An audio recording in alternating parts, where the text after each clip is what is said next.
John chapter 21, verse number 15.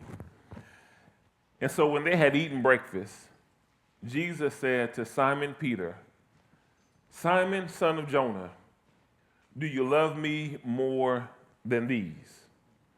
He said to him, "Yes, Lord, you know that I love you." He said to him, "Feed my lambs." He said to him again a second time, "Simon, son of Jonah, do you love me?" He said to him, "Yes, Lord, you know that I love you." Then Jesus said, "Tend my sheep."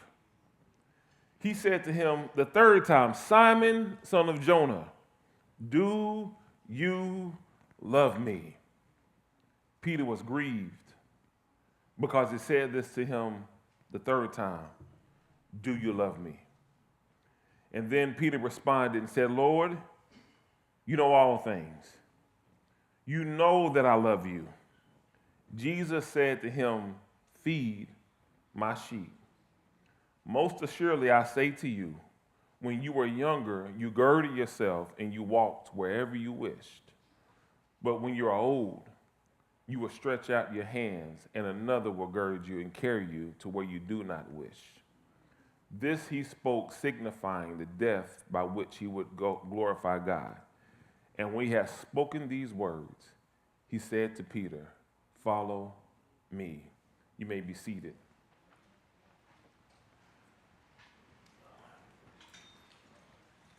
This is John's words on the life of Jesus. These are the things that John records for us, that the miracles that Christ performed and the life that he lived. I like John's gospel because John's gospel is different from the other gospels. John points to Jesus solely as God in the flesh. He's not concerned about Mary. He's not concerned about Joseph.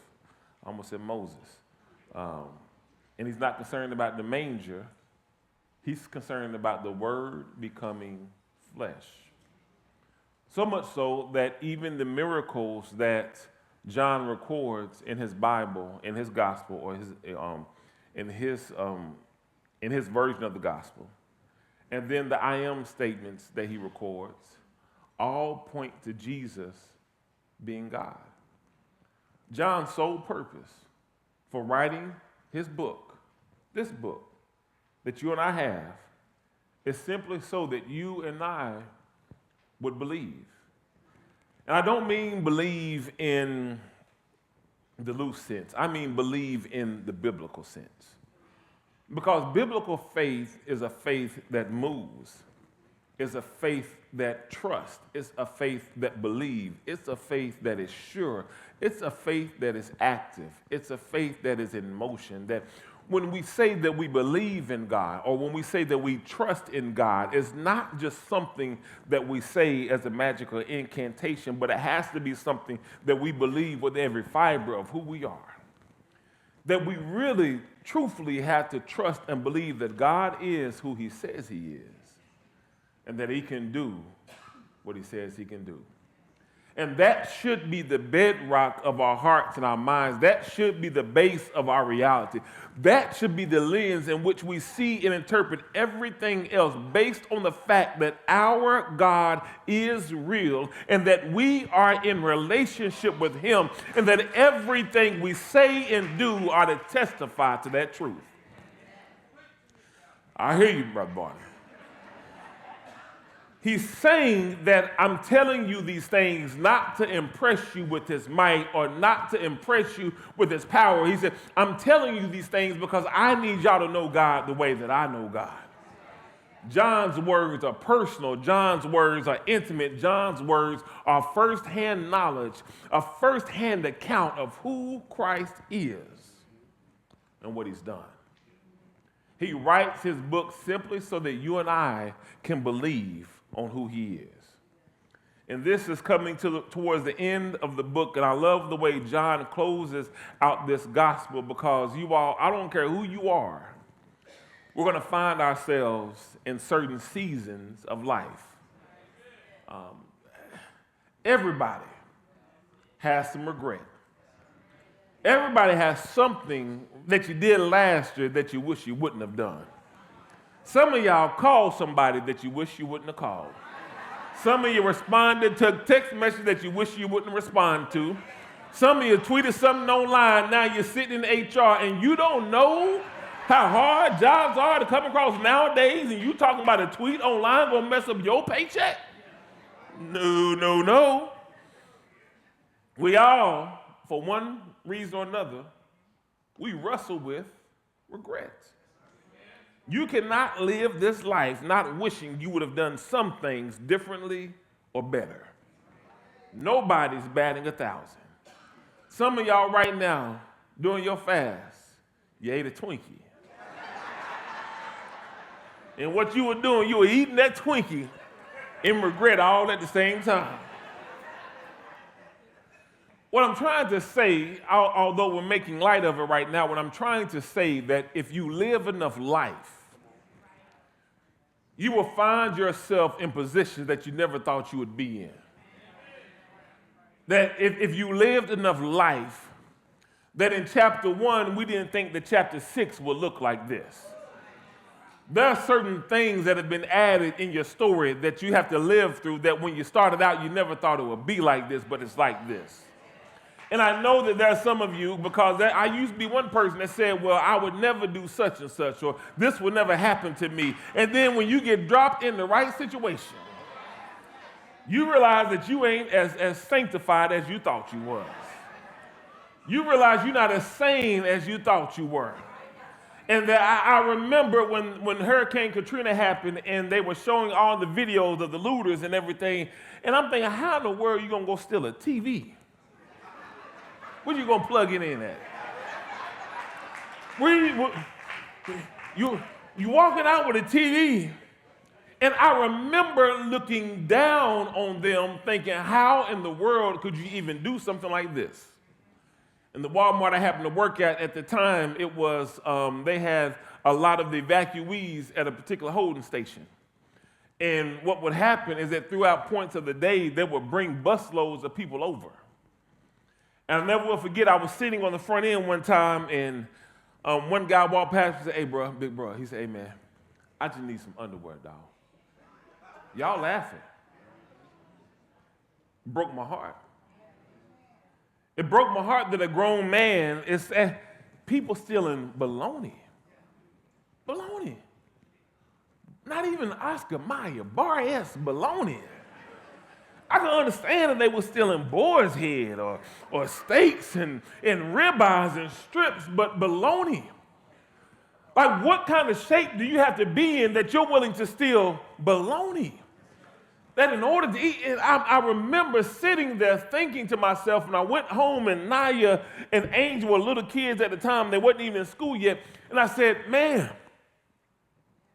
would I steal if I had to feed my family? If my whole world had been washed away and the only way I could eat is that I've gotten to the place where I was still baloney.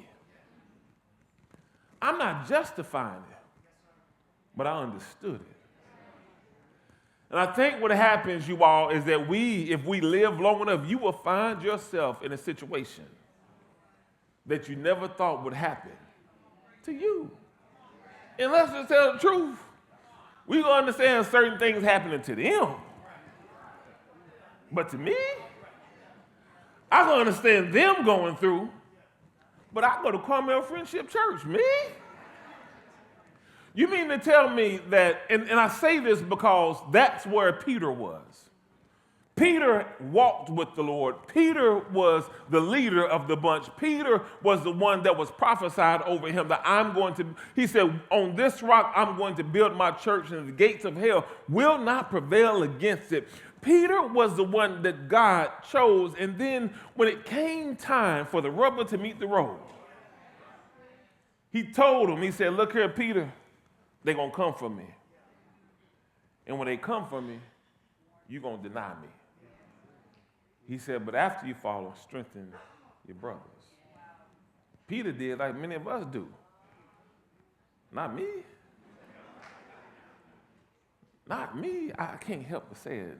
Couldn't have been me. Who? I'm messing with y'all. It's there, y'all. That in that, Peter, the one who was the leader, the one who toted the knife, the zealot. I ain't always been in church. But I need a couple friends that's packing. As something pop off, they came for Jesus. Peter cut his ear off. I mean, you need somebody like that with you sometimes. You need somebody that can. But maybe y'all don't go to places like that, so never mind. Maybe I'm telling on myself too much. But I know you do, Shaw. It's like you need somebody like that. You need somebody that got a little bit of crazy with them. You need somebody that you say, just calm down. It don't take all that. It don't take all that. Hey, my friend back here about to go off. Can you please get our table ready so they don't cut the food in this restaurant? And then they in the background talking crazy. You appreciate it, but you know what I'm saying. That was Peter. Peter thought he would be the one that would not fail. And he failed. Some of you thought you would be the one to not get a divorce. And you got the divorce. Some people thought that their child wouldn't be the prodigal child, but their child is prodigal. Some people thought that they would never be removed from their job or their position, but you got removed. What I'm trying to say is that if we live life, there's certain things that are going to happen, and we don't always know the outcome of what's going to happen. And that's when people become disillusioned with God, is because you think that since you're walking with God, that certain things are not going to happen to you, or you're not going to bump your head along the way, or that you won't have certain setbacks and fumbles. But understand me, life is seasonal, it's cyclical. The same way you have good days is going to be the same way you have bad days. The same way you have storms is going to be the same way you have drought. The same way you have feast is the same way you have famine. And what I'm trying to say is that the way that life works, we never know when it's going to happen. But it's going to happen. You and I will face situations that we did not intend on facing. And truth be told, sometimes you realize you're not all you cracked up to be. Some of y'all done failed, well, some of us, because some of y'all think y'all hadn't, but some of us, we failed tests that we thought we would have never failed. We've said things in the spur of the moment. Somebody said the wrong thing, and it took you way back. Now you sitting in HR, about to lose your job in this economy. You better keep your job, because you want to give them your 2 cents. Keep your 2 cents in your paycheck.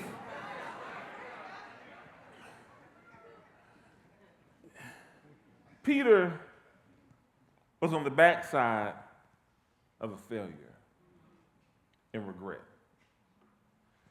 And I'm saying this because you all, if we're not careful, we will live life in response to regret instead of following Christ.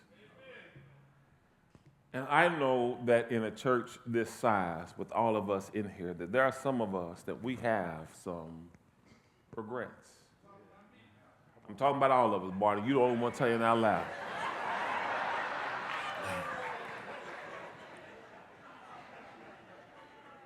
You will have failures in life. You will disappoint yourself and others in life. And y'all, there are different types of failures. See, Peter stepped out the boat, walked on the water, and began to sink. And whenever you read a commentary, they talk about how Peter faltered and failed in his faith. He walked on water. That's a good failure. Even when he was on the top of the Mount of Transfiguration and he saw Moses and Elijah show up, and he said, let's build 3 temples. And God had to speak from heaven, hey, be quiet, Peter. This is my son. But that wasn't that bad. Even when Jesus was explaining to him what his death was going to be like, and he said, nah, not you, Lord. And he said, get thee behind me, Satan. He called Peter Satan, but he was able to rebound from that. But there are some failures it seems impossible to rebound from. There are some things that when we do it, when it happens, we wonder, can I ever make it back? Can I ever be restored? Does God even want me? How can I go around them knowing what I've done?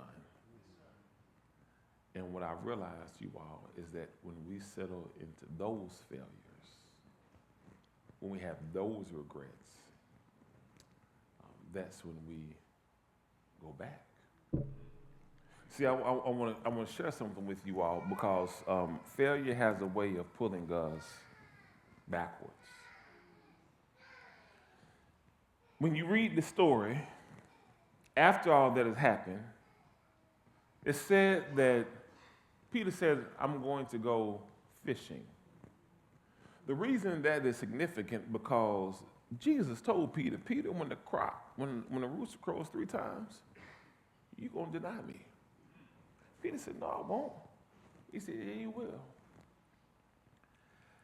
And what one of the gospel writers lets us know is that when he denied Christ the 3rd time, across the courtyard, he locked eyes with Jesus.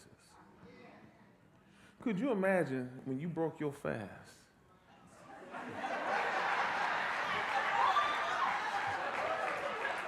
And ate that apple fritter or that Twinkie? If Jesus would have been sitting across from you in your booth, looking at you. Do you know what it must have felt like for Peter to deny Jesus, and Christ just looked at him, locked eyes with him? See, y'all, I was all boy growing up. My wife said it was bad. I don't think I was bad. Like I was just boyish. And my mom thought it was bad too because I got a lot of whoopings.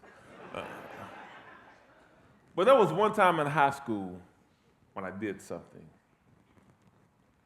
And I'm used to my mama fussing, all that stuff. I can't, no man, woman, nobody worry about that. You know, like, what you gonna do? What, man? I ain't, go ahead. I'm football. I ain't worried about that. My mother called me in the living room, looked me in my eye, I started crying. I could see the disappointment in her face. She really didn't even say anything. It's just the look of disappointment. It messed me up. Peter denied Christ, locked eyes with Christ, and ran. And here it is, in this story, you see Peter says, I'm going to go fishing. And this is what I realize, you all, that sometimes we think people are in rebellion, and they're not really in rebellion, they're just in regression. It's not that you're being disobedient and blatantly disrespectful and rebellious to God. It's just that sometimes, after certain failures, we regress and we go back to the things that we knew. We go back to the things that provided us comfort. We go back to the things that make us feel safe. We go back to that old relationship. We go back to the bottle. We go back to the chronic. We go back to the weed. We go back to the pills. We go back to the club. We go back to the things because it seems as though God can't pull us forward because we failed. And so what I would rather do, I would rather go back, even though it's wrong, it feels safe and it is familiar. And understand something, y'all, sometimes going back it might not be going back to a bad thing, it's just not going back to the thing that God has called you to. It doesn't always have to be bad. There was nothing wrong with fishing. Fishing was just fishing, but fishing is not what Jesus told Peter to do. And there are some of us that when we've blown it or when we've messed up or when we failed, what we decide to do is we go back, and although it might not look like anything bad on the surface, it's not what God has called us to do. Went back. And not even just that, you all. Seldom when we regress do we ever do it by ourselves. We take people with us. That when Peter said, and understand this, y'all, Peter was the leader. Like no ifs, ands, and buts about it. When you read about Peter, Peter was the leader. Peter was the first one to speak up. Peter was the one that stepped out the boat. Peter, when everybody else was pondering things in their heart, Peter would say it out loud. Peter was the leader. And when he regressed, they regressed. They went back with him. Do you understand the reason you can't afford to go back and to regress? Sometimes it's not just about you. It's about who's connected to you. That we can't be selfish in our faith.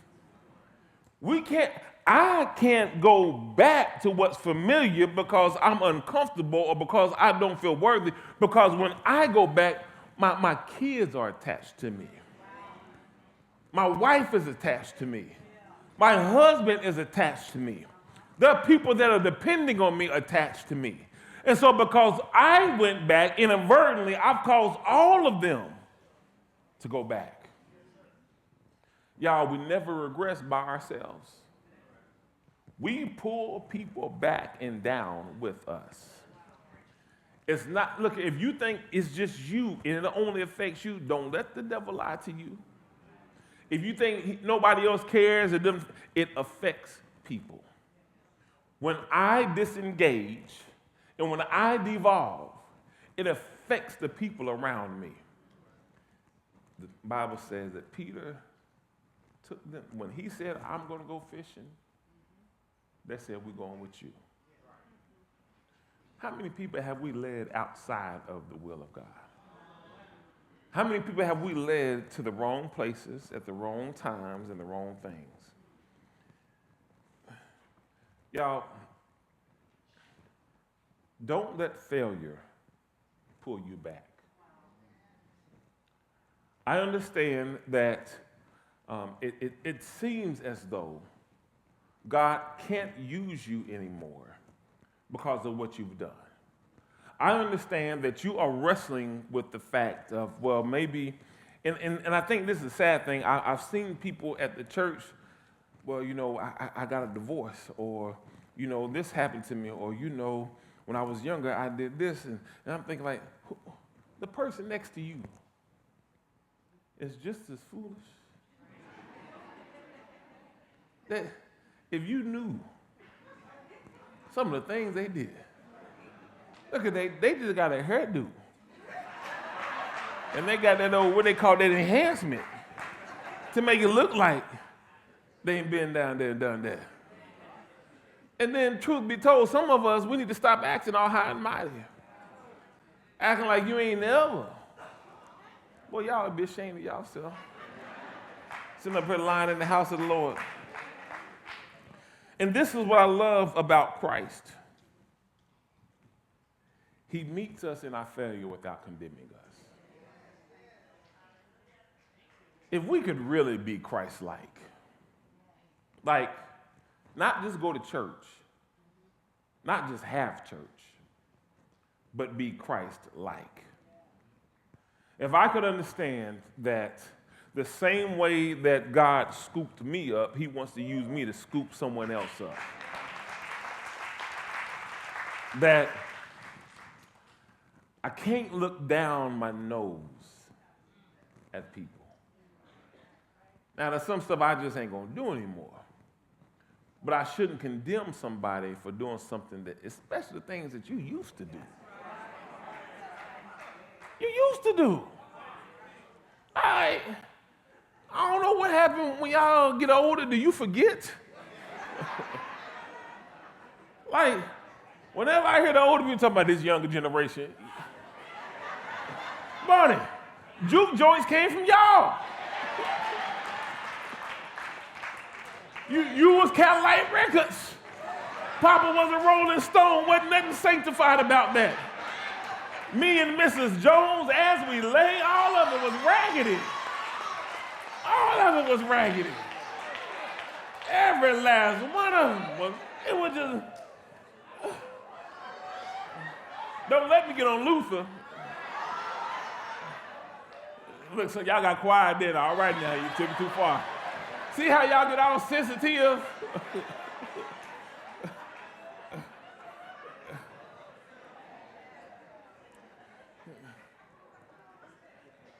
He meets us where we are.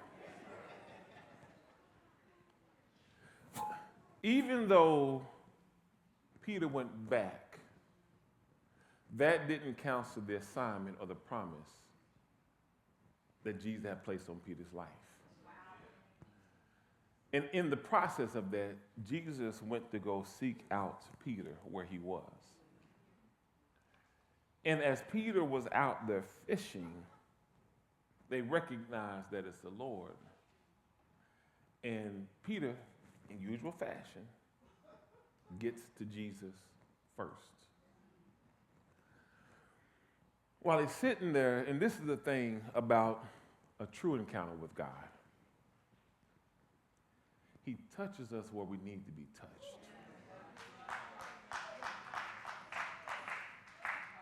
I thank God that his spirit persists after us. I thank God that he doesn't just give us superficial blessings or general restoration, but if we open up enough, that he could touch you in that place that you need to be completely restored. And what I found is that we get used to placating and saying hallelujah and feeling good in the moment, but not being completely vulnerable and say, God, this is the pain that I'm carrying. God, this is the shame that I'm carrying. God, this is the regret that I'm carrying. God, this is the failure that I'm carrying. God, this is the disappointment that I'm carrying. God, this is what I'm carrying. And I'm asking myself, can God handle it? And the answer is an emphatic yes. He can handle whatever it is that you come in here with this morning. He knows how to handle you.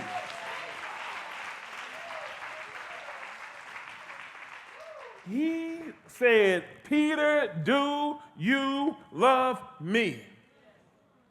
See, there are some things that we have had happen in our lives, and we need the Lord to peel back the onion to get to the root of the matter. And there are some things that when God says that one time is not enough because we've messed up more than one time. And so every now and then I need the Lord to call my name, not one time, not two times, but maybe three times. Every now and then I need the Lord to meet me, not one time, not two times, but maybe three times. Maybe it takes more than one time for my restoration to be complete. Maybe it takes more than one time for my healing to be fulfilled. Maybe it takes more than one time for my joy to be made full. And when he shows up with love and not condemnation. He restores his dignity. Do you know what it's like to give someone their dignity back? We live in a day and age where everybody talks about what's going on. It's gossip, gossip, gossip, gossip. And problem, that people make a living, not because they're creative, because they make a living on tearing other people down and spreading gossip and making the most of other people's worst moments. What if you and I made it an effort and a point that when we see somebody that's down, we're going to build them back up. We're going to restore them. We're going to give them their dignity back. We're going to pray with them and pray for them that they're going to leave from our presence whole. Could you imagine what kind of church we would be if we really made people whole again? Could you imagine what kind of church we would be if you came in here and didn't just come in here to go through the motions or get excited, but you came in here to be made well, came in here to be made whole, came in here to be renewed? Who goes to the doctor's office just to hang out with sick people? I need the doctor to make me well. I need a prescription. I need some tussin, some ginger ale, or something. I need to be made whole. And so, God, whatever you need to do to make me whole, do it. I've been through too much to just come here and hang out with y'all. Life is too hard. It's too real.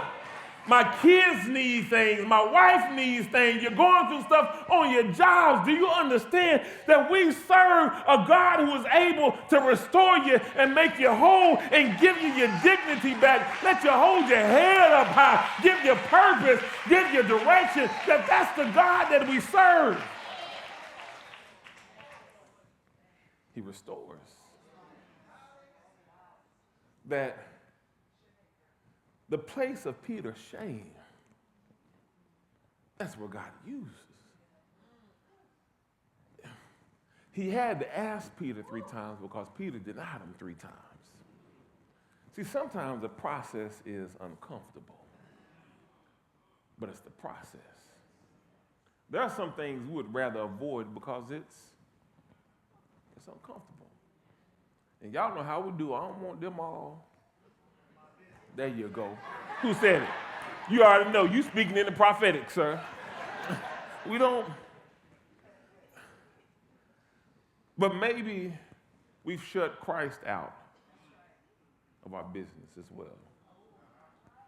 Maybe we need to be willing to, at his invitation, open up. Stop pretending. Because the person beside you, ain't nobody trying to impress y'all. Why are you trying to impress? They got their own problems. What would I look like in the hospital, in the emergency room with a broke arm, trying to impress the person with a broke leg? You know how much sense that does not make? You know how many people here barely making it? Don't know what they're going to do for a job? Don't know if their marriage is going to make it? Struggling to take care of their parents and their kids? Barely hanging on? Fight. Look, at some of y'all fought in the car on the way here. You know what teenagers back talking about their mom and daddy? Man, my mama crazy this morning. Cussed us out. Then got nerve being there singing gospel songs, talking about he won't fail. Like, do you know what this is and what we're dealing with? And when Christ shows up, he asks the question to Peter, Peter, do you love me? Then he affirmed Peter, and then he gives Peter his assignment. 3 times. 3 times. What is it that God has been asking you lately? Where is he trying to affirm you? And what assignment have you abandoned that you need to re-engage in?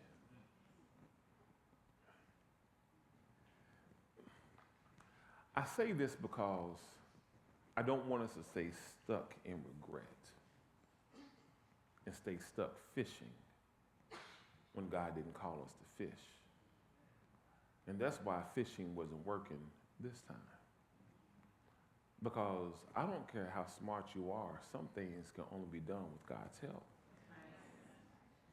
If you read the story, the Bible says that they were fishing, it didn't catch anything. This is a familiar scene. They were fishing, didn't catch anything. And when Jesus met them the first time, they were fishing and didn't catch anything. And so here it is the second time in the boat, fishing, and it's unfruitful. And could it be the reason that what I'm doing is unfruitful is because it's not what God has called me to? There are certain things that worked in certain seasons, but now God has given you a new assignment, but you went back to the old thing, and you wonder why it doesn't feel the way that it used to feel, and you wonder why it doesn't yield the results that it used to yield. Could it be the reason that it doesn't yield the results is because you are out of place and out of position? That's why you can't enjoy the club no more.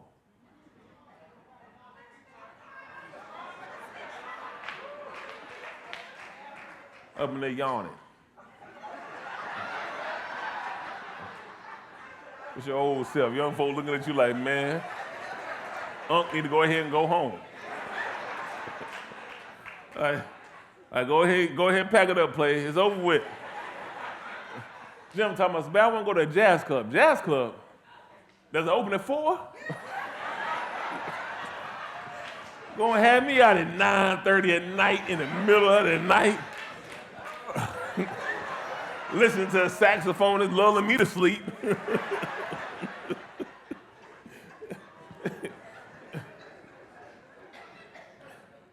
It could be that the reason that we're experiencing some of the challenges that we're experiencing because, y'all, we are not where God would have us to be. And that's why we're not seeing the fruit that we want to see. I don't care how skilled you are. When we're out of position, we miss God's hand. He didn't call him to be fishers of fish. He said, I'm going to make you fishers of men. But since he failed, he went back to the fish, and God wasn't calling him back to the boats. He was calling him to the harvest of the people. And I need us to understand, you all, that just because it's safe or it's familiar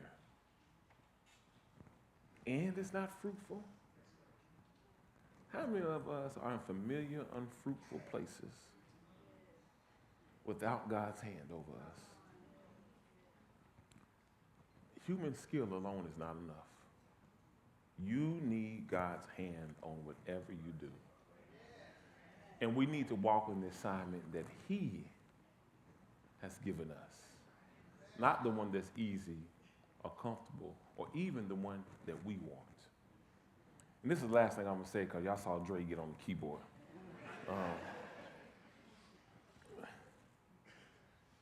When Peter is commissioned by Christ, and he tells him, he said, now, before you said you're going to die for me, he said, you really going to die for me. He said, you're going to be led somewhere where you don't want to be led to, and you're going to do something that you don't necessarily want to do. And church tradition says that Peter was crucified upside down. He most definitely did die for Christ.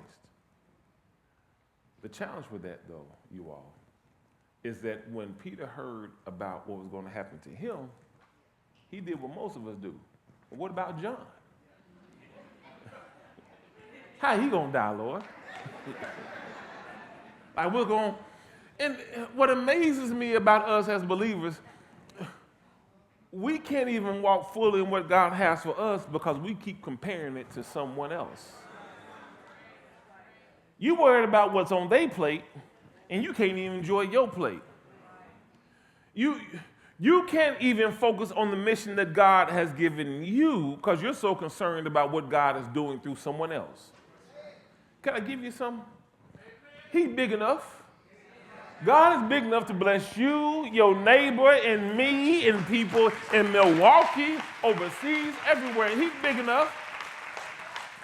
And what if God does have a path that is unique and germane to you? Walk that path. Do what God has called. It might not look like somebody else's. It might not be as glamorous. It might not be as easy. But I would rather be on the path that God has me on and doing what He's created me to do and what He's purposed me to do. I don't care how hard or difficult or unpopular it may be to someone else, as long as I am in the will of my Father and doing His will, I'll follow Him.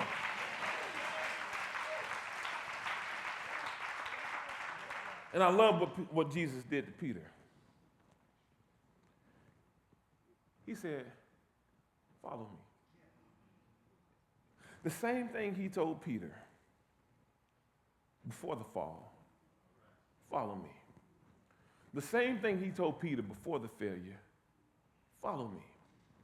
The same thing He gave you 5 years ago. That same promise, that same word, the same unction, it holds true today. And the question we have to ask ourselves, will we follow Him again? Amen.